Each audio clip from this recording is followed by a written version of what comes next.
Hello, everyone. Welcome to the first virtual Loeb study trip. I am Rob Stein. I'm the president of the Loeb Fellowship Alumni Council. And along with the executive committee of Kathleen McGuigan, Julie Campoli, and LaShawn Hoffman, we work together to organize our fellow Loebs to find more time to be together. The history of the Loeb study trips is that yearly, usually in the fall, the current Loeb class, which numbers 9 or 10 people, meet in a city, usually in the United States, to have a study tour that's organized by Loebs that live in that city. Their current Loeb Fellowship body is about 450 people, and we are spread throughout the United States. The last few study trips we've had have been to Detroit, Chicago, Cleveland, San Francisco, and San Diego. All of these have been organized by the Loebs who live in those particular localities. Thus, we are here today. We're here today to visit first London, and then Amsterdam today, Friday, and tomorrow, Rio de Janeiro and Mexico City. These are all organized with tremendous effort from our Loeb Fellows who live in each of those cities. I want to give a special shout out to a number of our Loebs who have put a tremendous amount of time and energy into organizing this over the past year. Yes, it's taken a year to get this together. Marcel Acosta has led the engagement committee. Helen Marriage has done a spectacular job and along with her staff at Artichoke in London have done an amazing job at organizing this. And we particularly thank Selena Ocean for her amazing organizing skills with all of us. And Kathy Barry, who is also on the committee, the engagement committee, working with us, and Sally Young as well.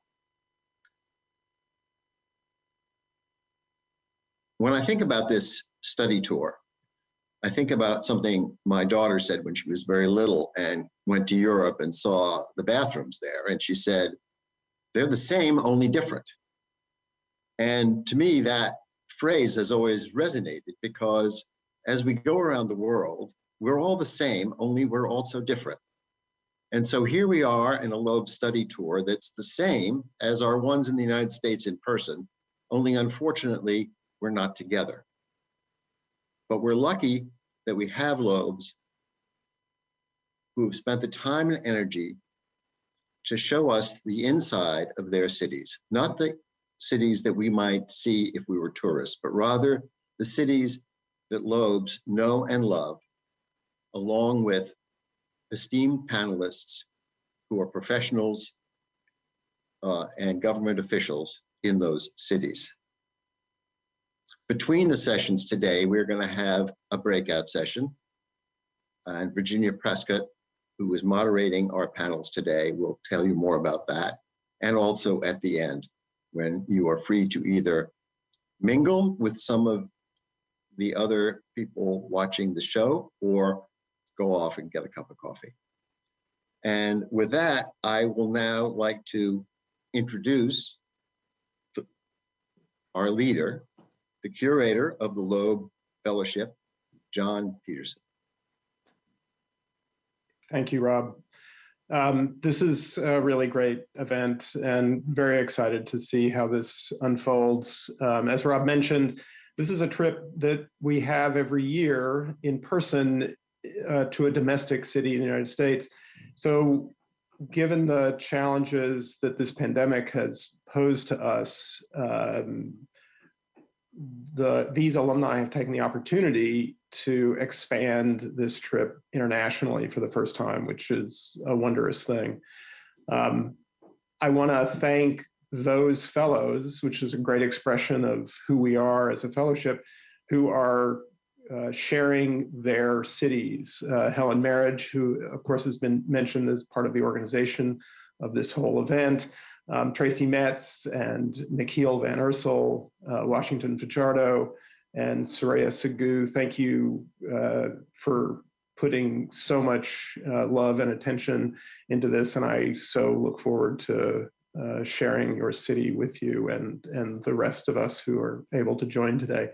For those who don't know, the Loeb Fellowship is a 1 year of independent study in residence at the Graduate School of Design at Harvard University for mid-career practitioners whose work has a clear social agenda and who are influential in the shaping of the built and natural environment.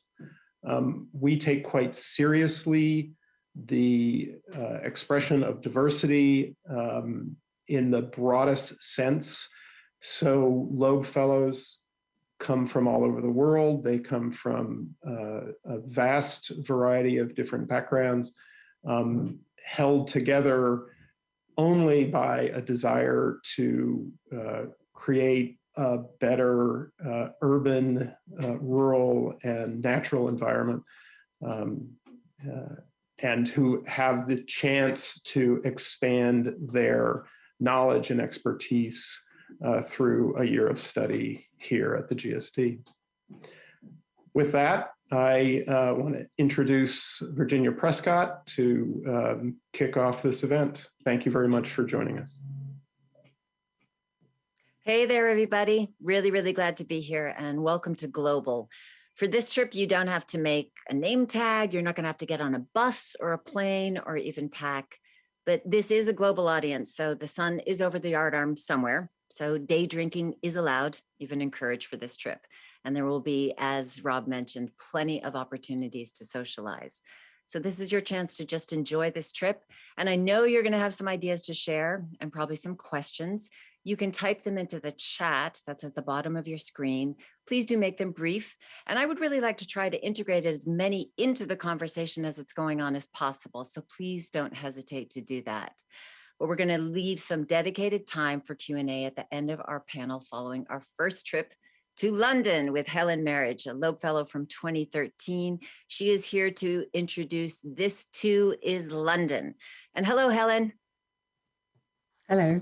Well, you curated this trip, so maybe tell us a little bit about what we're going to be seeing and maybe some kinds of questions that you would like people to be thinking about. I guess this should go back to when I was given a Loeb Fellowship.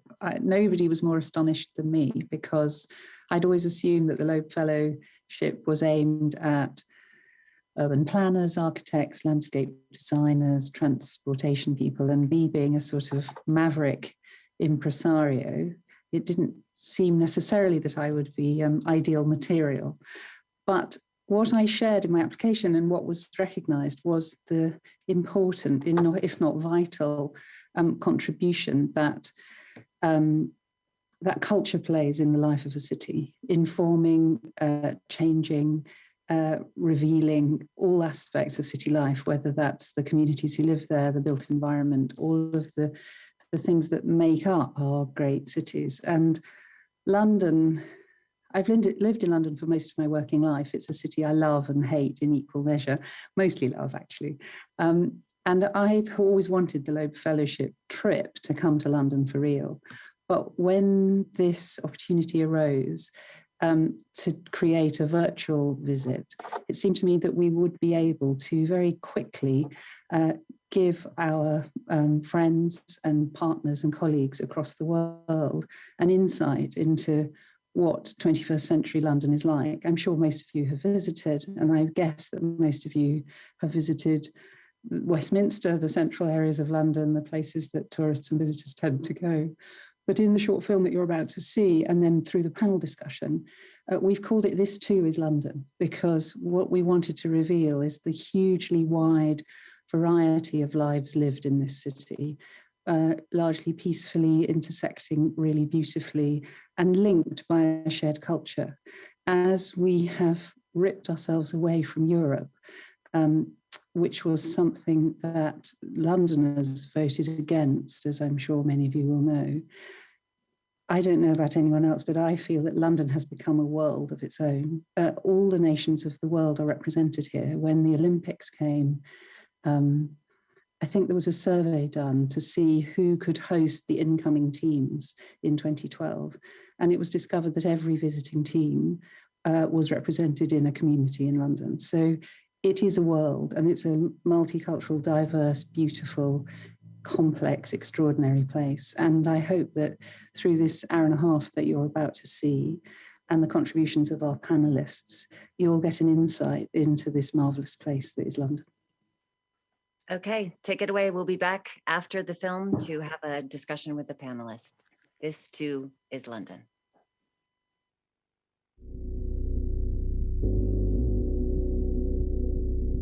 The city of London is probably unrecognisable from where it was 20 years ago. The languages you hear on the street, the food you eat, the coffee you drink. And to see London really kind of explode in the diversity of the cultural offer.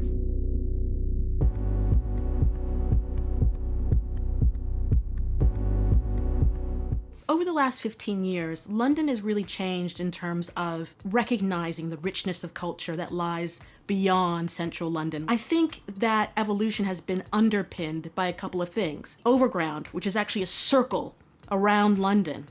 And so that allows you actually not to go into the center of London, but actually visit points around London. The other thing is that the Olympics were in 2012, and so the site of the Olympics was in East London. An area called Stratford in this borough called Newham is where, some of the most deprived people in the UK live, but also it's a place of great diversity. So 120 languages are spoken in Newham and Stratford, where the Olympics are. And the post legacy in terms of building that infrastructure into something different that's sustainable has been really interesting in terms of new cultural organizations moving out there, new businesses moving out there. How do we promote pride in place? How do we develop places? How do we promote regeneration? And culture's been used as an anchor for that. And so that's why you have lots of great, museum spaces, theater spaces, really rich, where people want to be and hang out. So I think London's actually changed quite dramatically in the last 20 to 30 years, how it's changed politically. The creation of the Greater London Authority and creation of a London mayor 20 years ago started off as a very small organisation, very much developing the London plan and strategy and policy, but over that period of time has taken much more responsibility for delivery of big regeneration projects and infrastructure. From an architecture and a design point of view, I think now it's become much more accepted that our buildings and built form is higher density. They makes much better use of public realm.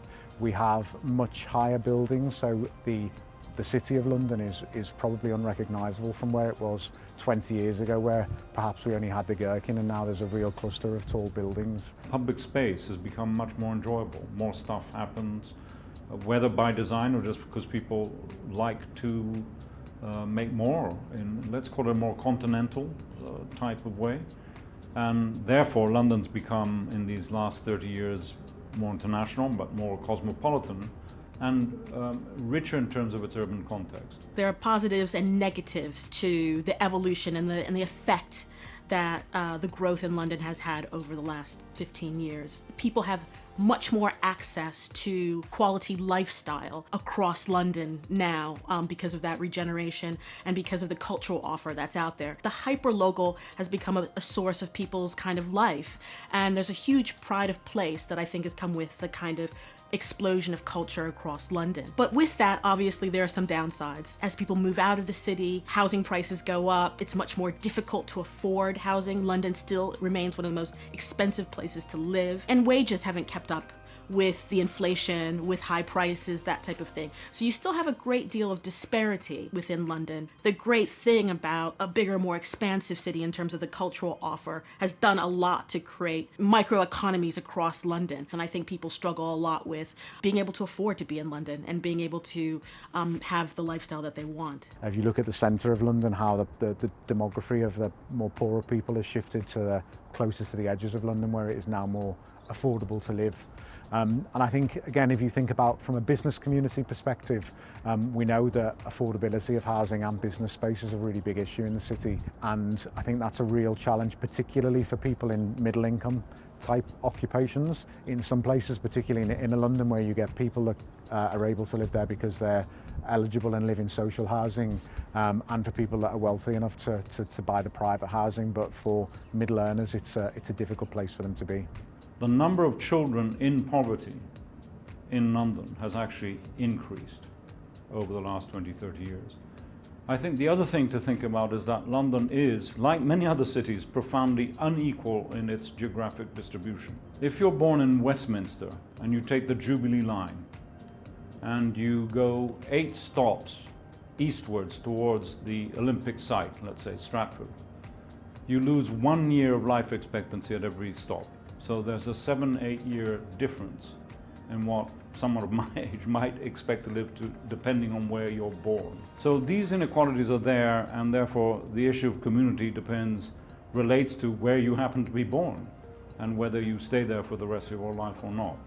And that dynamic in a complex global city like London is very, very alive. And I think that's particularly true of the East London story, isn't it? So I think one of the real challenges about creating sort of successful, connected, healthy communities in East London is that we're regenerating very significant industrial sites with infrastructure that's developed for industry rather than people. And I guess one of the key challenges for things that we're doing here is to really think about how do we break down that infrastructure and develop connected communities that are very healthy. But what does it look like? And I think, if the start of the last century was very much around the traditional London terraced house, the story of London in the first part of this century is that it's going to be about the sort of scale and the massing and the density of quality of development that you can see around us here, which is much more on a sort of a European model of apartment-related dwelling in higher density locations with a very interesting mix of uses and very high quality types of public realm that are going to be shared and used by all of the people that live in the higher density development. Culture is so important to the economic life of this city for attracting businesses and people into the capital, and that works at a micro level or a neighbourhood level as well, in that people, when they're looking about where do they want to locate their business or even somewhere to live, culture invariably comes out at the top of their list. By far the biggest challenge for London is affordable housing. From the economic point of view, where will people live? And I think the mayor is trying to build more social or affordable housing, but it's very, very difficult under the current circumstances to do that effectively. I think the cultural life of the city, whether it's music, dance, theatre, art, is something that is pretty hard to beat. And the educational offer, the fact that there are more high-quality universities just in one city, and I think that is a sector that's going to grow. So if you look at it on the positive side, if London keeps on growing in those areas and invests in affordable transport and housing, then I think London will keep ahead of the game. When you say what does London look like in 5, 10, 15 years' time, this mayor and this mayor's administration has had a very big focus on air quality. But I think more and more, particularly with some of the flooding issues that have been elsewhere in the world, that there's now a real renewed focus on resilience and really thinking about the impacts of climate change on the city and mitigation measures that I think we're all going to have to put in place. And I think particularly because of what's happening in COP26, there's a real interest in that and a real focus. And I think that's going to be something that is going to significantly, affect the way the city looks over the next period of time. Those people who administer London, and I'm now talking about a series of successive mayors from the year 2000 till now,